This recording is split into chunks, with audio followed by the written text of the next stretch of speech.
जय श्री कृष्णा दोस्तों, मैं हूं नरेंद्र अग्रवाल और आप देख रहे हैं नरेंद्र अग्रवाल यूट्यूब चैनल। तो ये तो सभी को मालूम है कि भोलेनाथ शिव के द्वारा अपने ही पुत्र गणेश का युद्ध में सिर काट लिया गया और फिर बाद में गणेश जी के हाथी का सिर यानी कि गज का सिर लगाया गया। तो क्या आप जानते हैं कि भगवान श्री गणेश जी को हाथी का सिर या हाथी का शीश ही क्यों लगाया गया? तो इस संबंध में एक बड़ी ही रोचक पौराणिक कहानी है जो आज इस वीडियो में हम आपके साथ शेयर करने जा रहे हैं। इसके बाद में आपको ये जानकारी पूरी तरह से मिल जाएगी कि आखिर गणेश जी के गज का यानी कि हाथी का सिर ही क्यों लगाया गया। तो आइए सीधे शुरू करते हैं। गज और असुर के संयोग से एक असुर का जन्म हुआ था जिसका नाम था गजासुर। उसका मुख गज के जैसा होने के कारण, हाथी के जैसा होने के कारण उसे गजासुर कहा जाने लगा। तो ये गजासुर जो था वो शिवजी का बहुत बड़ा भक्त था, बहुत बड़ा भक्त। गजासुर शिवजी का इतना बड़ा भक्त था कि वो शिवजी के बगैर, शिवजी के बिना अपनी कल्पना ही नहीं करता था। बस वो ये सोचता था कि बस शिव है तो मैं हूँ। अब उसकी भक्ति से भोलेनाथ शिव बेहद प्रसन्न थे। एक दिन प्रकट हो गए, वरदान मांगने के लिए कहा। तो गजासुर ने कहा कि हे प्रभु, आपकी आराधना में कीट पक्षियों के द्वारा होने वाले विघ्न से मुक्ति चाहिए, क्योंकि जब मैं आपकी आराधना करता हूँ तो ये जंगल के कीट, ये पक्षी, ये हर समय विघ्न करते रहते हैं। मुझे इनसे मुक्ति चाहिए और इसलिए मैं चाहता हूँ कि मेरे शरीर से हमेशा एक तेज अग्नि निकलती रहे जिसके कारण कोई भी कीट, कोई भी पक्षी मेरे पास ना आए और मैं हमेशा निर्विघ्न आपकी आराधना करता रहूं। बस मुझे तो इतना सा ही वरदान दीजिए। अब भोलेनाथ कभी मना नहीं करते, तो देवों के देव महादेव ने गजासुर को उसका मनचाहा वरदान दे दिया। तथास्तु।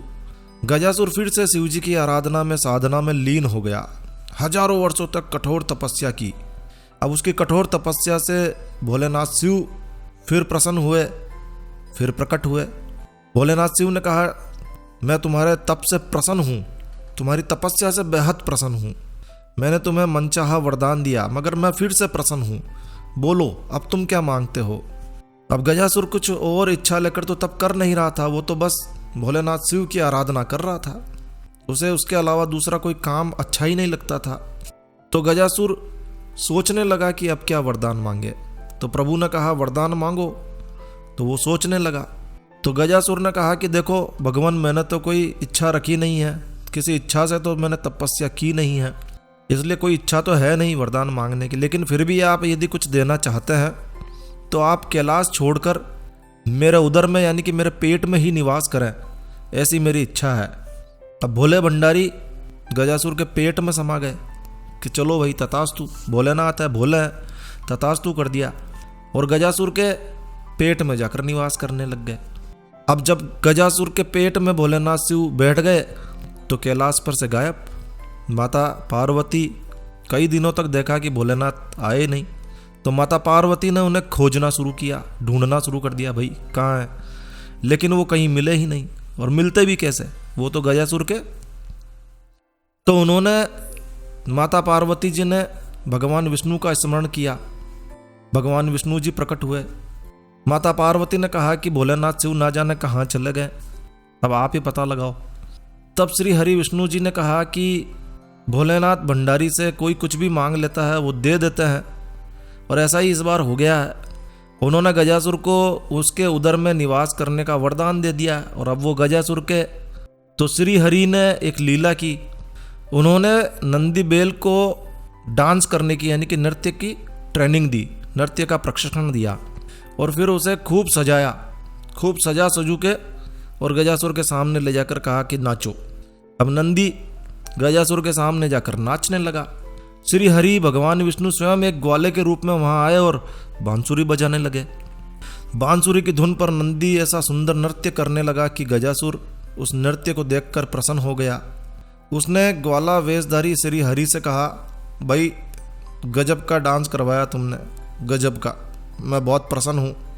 इतने साल की साधना में मुझे वैराग्य आ गया था, बाबा जी बन गया था मैं तो, और तुम दोनों ने तो मेरा भयंकर अच्छा वाला मनोरंजन कर दिया। चलो कोई नहीं, कर दिया तो कर दिया, कोई वरदान मांग लो। तो श्री हरि विष्णु ने कहा कि भाई देखो, आप तो परम भक्त शिव भक्त हैं, शिव जी की कृपा से ऐसी कोई चीज़ नहीं जो आप हमें ना दे सके, लेकिन मांगते हुए कुछ संकोच हो रहा है, कहीं आप मना ना कर दें, कहीं आपने मना कर दिया तो फिर मामला गड़बड़ है। अब श्री हरि के मुख से स्वयं की तारीफ सुनकर गजासुर स्वयं को ही ईश्वर तुल्य समझने लगा। बोले, अच्छा तो तुम मुझे साक्षात शिव समझ सकते हो, मेरे लिए संसार में कुछ भी असंभव नहीं है, मैं तुम्हें मनचाहा वरदान देने का वचन देता हूँ, मांगो तुम क्या मांगते हो। तो श्री हरि विष्णु ने कहा कि देखो, मांग तो लूँगा पर अपने वचन से पीछे मत हटना। पीछे हट गए तो तब गजासुर ने धर्म को साक्षी रखकर हाँ भर दी। तब श्री हरि विष्णु जी ने कहा कि ठीक है, शिव जी को अपने उदर से मुक्त करो, मैं तुमसे यही वरदान मांगता हूँ। अब गजासुर वचनबद्ध था, वो समझ गया कि उसके पेट में बसे शिव जी का रहस्य जानने वाला ये कोई साधारण ग्वाला नहीं है, जरूर ये स्वयं भगवान विष्णु आए हैं। तो उसने गजासुर ने शिव जी को मुक्त कर दिया और शिव जी से एक आखिरी वरदान मांगा। भोलेनाथ शिव से उसने कहा कि हे प्रभु, आपको उदर में लेने के पीछे किसी का अहित करने की इच्छा नहीं थी, किसी के अहित की मनसा नहीं थी, मैं तो बस इतना सा चाहता था कि आपके साथ मुझे भी स्मरण किया जाए। शरीर से आपका त्याग करने के बाद जीवन का कोई मोल नहीं रहा है, और इसलिए प्रभु मुझे वरदान दीजिए कि मेरे शरीर का कोई अंश, कोई हिस्सा हमेशा आपके साथ पूजित हो। तब भोलेनाथ शिव ने उसे ये वरदान दिया कि चलो ठीक है। श्री हरि विष्णु ने कहा कि गजासुर, तुम्हारी शिव भक्ति वास्तव में अद्भुत है, भोलेनाथ शिव की आराधना में लगे रहो, समय आने पर तुम्हें ऐसा सम्मान मिलेगा जिसकी तुम कल्पना भी नहीं कर सकते हो। जब गणेश जी का शीश धड़ से अलग हुआ तो गजासुर के शीश को ही श्री हरि काट कर लाए और गणपति के धड़ से जोड़कर उन्हें जीवित किया गया, और इस तरह से गजासुर का एक अंग शिव जी के प्रिय पुत्र के रूप में प्रथम आराध्य हो गया।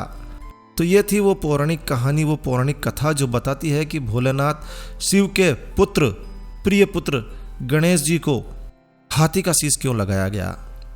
आशा है यह जानकारी, यह वीडियो आपको अच्छी लगी होगी। तो दोस्तों, यह जानकारी आपको अच्छी लगी हो, यूज़फुल लगी हो तो कृपया लाइक के बटन पर ज़रूर क्लिक कीजिएगा। और यदि आपने हमारा ये चैनल सब्सक्राइब नहीं किया हुआ है तो कृपया चैनल सब्सक्राइब कर लीजिए, क्योंकि इस चैनल पर हम लेकर आते हैं आपके लिए तरह तरह की धार्मिक जानकारियाँ, होम रेमेडीज, होम टिप्स और टेक्निकल नॉलेज। तो सब्सक्राइब करने पर आपको हमारे नए वीडियोस की अपलोड्स लगातार निरंतर मिलती रहेगी। तो अभी सब्सक्राइब के लाल बटन पर क्लिक करके चैनल सब्सक्राइब कर लीजिए। तो एक नया वीडियो, एक नई जानकारी लेकर मैं आपका दोस्त नरेंद्र अग्रवाल फिर मिलूंगा। तब तक के लिए stay healthy, stay happy. Thank you for watching my video. Thanks. जय श्री राम, जय हनुमान।